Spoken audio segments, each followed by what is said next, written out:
Hey guys, what is up? I'm Ian, your friendly neighborhood Junkernaut, and today I'm excited to say that we are going to be starting on and actually finishing a project that I started literally 5 years ago, building a drift trike.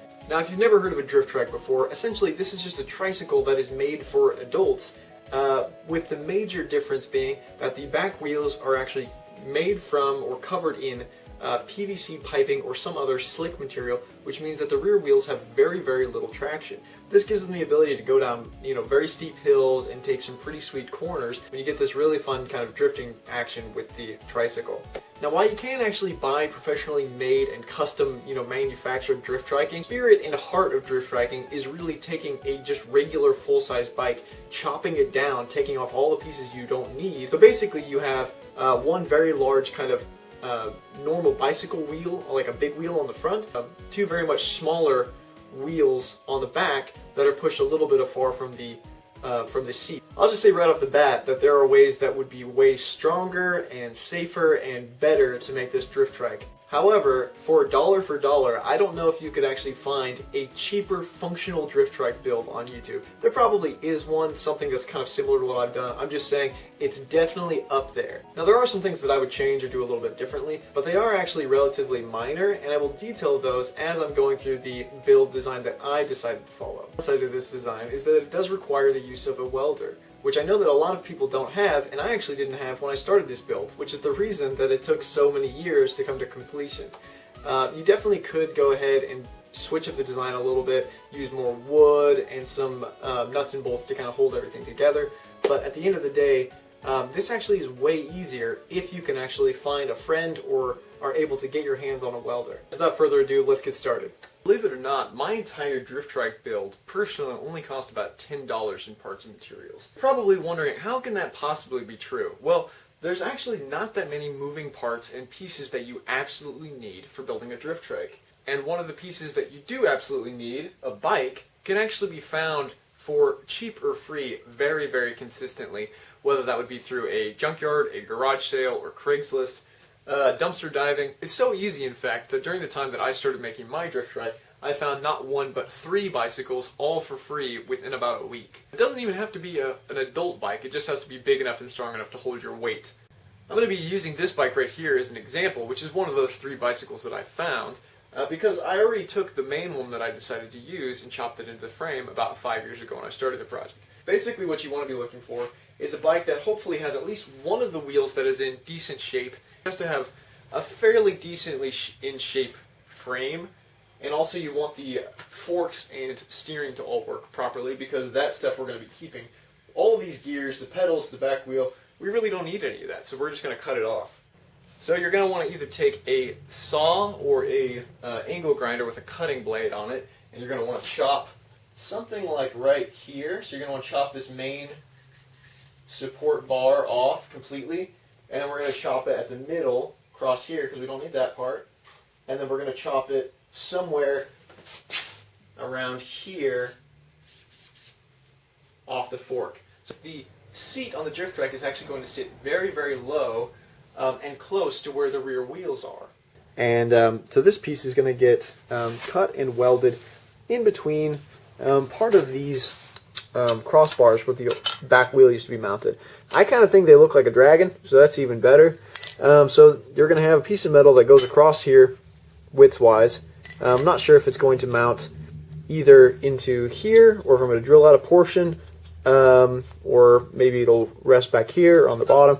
Haven't decided which way is going to be the strongest. The secondary part is that I'm actually going to take these bolts that I just had lying around in my shop, and I'm going to attempt to weld these right into the open ends as the axle. So rather than having a full-length axle, which would probably be better, we're just going to try this, because this whole build is about doing this in the most down and dirty way possible. So I was pretty gobsmacked when I found out that these bolts that I have are literally the perfect size for regular skate bearings. These are from rollerblades because I don't care about them, but you get the idea.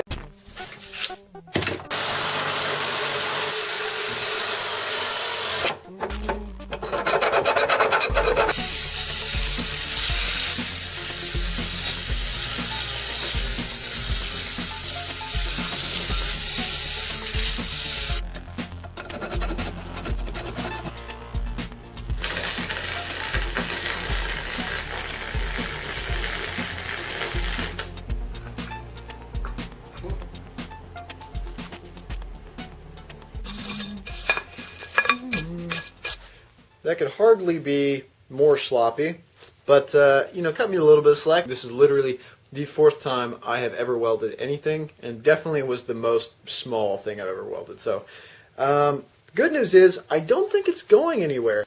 I used this one because I thought it was actually a good length for doing this. It's about maybe 5 inches, 4.5 inches that you can make your wheel here. The other one I have is just a little bit smaller. It's like an inch shorter. I don't think that one's going to be big enough, so I need to wait till I can go to the hardware store. Another one of these that will match before welding in here. It is in the middle of the night. It's close to freezing at the moment. I also have a little bit of a cold, and so I'm enjoying a little bit of warm tea. So now we've got this thing welded together. I'm going to use my angle grinder to cut a groove into the back fork of the bicycle where the rear wheel used to be, and it's going to be just the right size for this. Then we're going to stick it in there and we're going to weld it in.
Bit of an idea of the end form factor.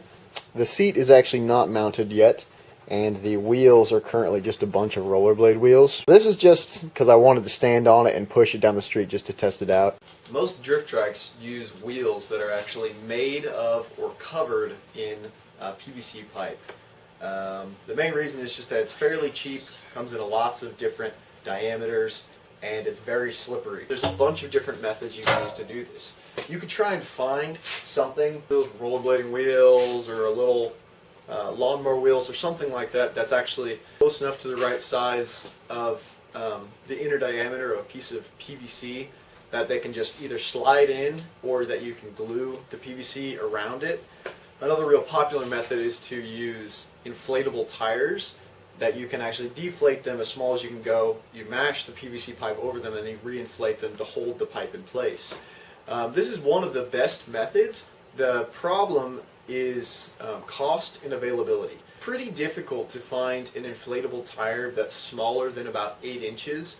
And also, the bigger the PVC is that you're using, the more it costs and the harder it is to find. It's not like it's that hard, but most normal hardware stores like Lowe's or Home Depot really only carry 4-inch diameter PVC, maybe 6-inch. So you're not going to find a lot of 8 or 10-inch PVC because that's more for commercial big projects. The method that I'm going to use, because I think it will work okay and it's going to be really cheap and not too difficult, is to make some of these little wood cutouts. And I've just got a really big hole saw that cuts this wood to almost the perfect size. There's just a teeny tiny bit of wiggle room in there, but I think it's close enough that we can get a bunch of glue in there and glue these together. And we're actually going to use a paddle bit, cut out a little bit of a wider circle in the middle where we can actually set the bearings in, glue a bunch of these circles next to each other till it fits the entire space that you're filling up with your PVC. I'm going to get started on that, and if it doesn't work, we'll try a different method.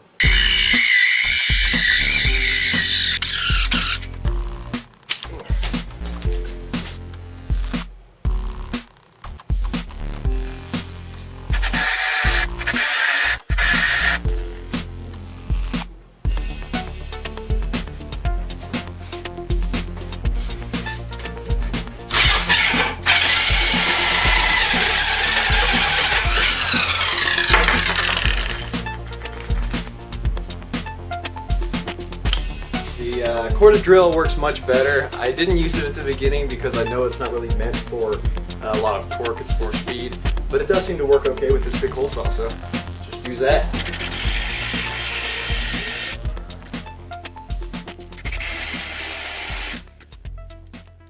This drill bit is just the right size as this whole inner part of the bearing. I'm not sure what it's called. Not the bore, but the actual inner spinning part.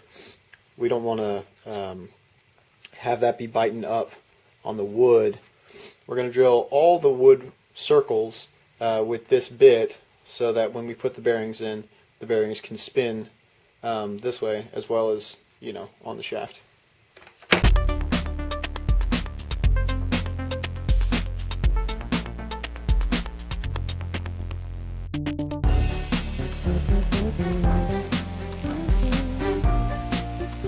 So, essentially you're going to have one of these on the outside. It's got a slightly more shallow bearing hole, so the bearing is going to actually stick out just a smidge, and that's on purpose. And then you're going to have another bearing like this that goes into the inner one, and that's going to sit flush. And you're going to glue these two pieces together so it's going to hold it in there permanently. Okay, so this is like one piece. And then you're going to have two middle spacer parts. These don't have bearings in them. Okay, so you put those in there. Those are going to get clamped on and glued as well. And then you're going to have the same thing we did on this end, except flipped onto this side. So we're going to have one of these ones with the bearing in it flush. So you put that bearing in there, and then you're going to back it up against one of these ones that has a shallow bearing hole on one side and nothing on the other. So that's going to get glued on and hold that one in. And then you're going to have your final bearing, which I don't have anymore to show you. You're going to have your final bearing on the top. So you're going to have an open bearing on the outside, and you're going to have two captured bearings on the inside. I just did that because I think it will give the wheel a little bit more support and more redundance. It's not like it's necessarily the best idea, or I don't know that it wouldn't work with just the ones on the outsides. It just seemed like a good idea.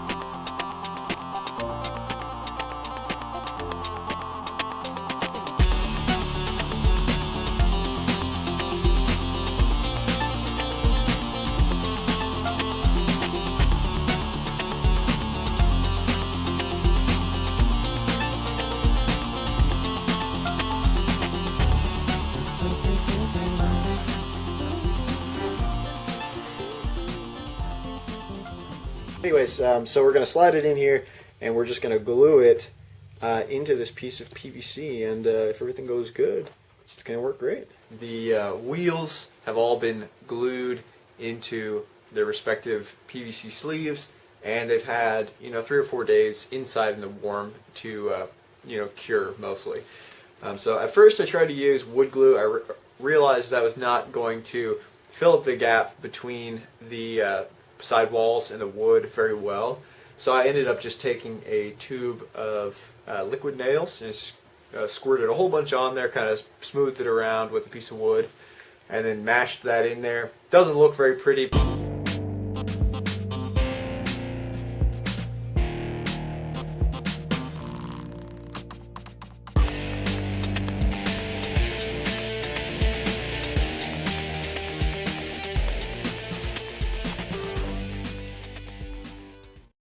Now that we've finished making and putting the PVC wheels onto the drift trike, I think we're going to call it quits for this episode. And if you want to see the rest of the build, definitely click over to the part 2 coming below.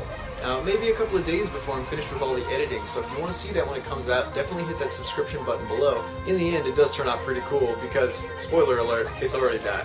Thank you so much for watching this video. If you liked it, please give it a thumbs up because it really helps me a lot. Until next time, I'm the Junkernaut. Stay classy. Okay.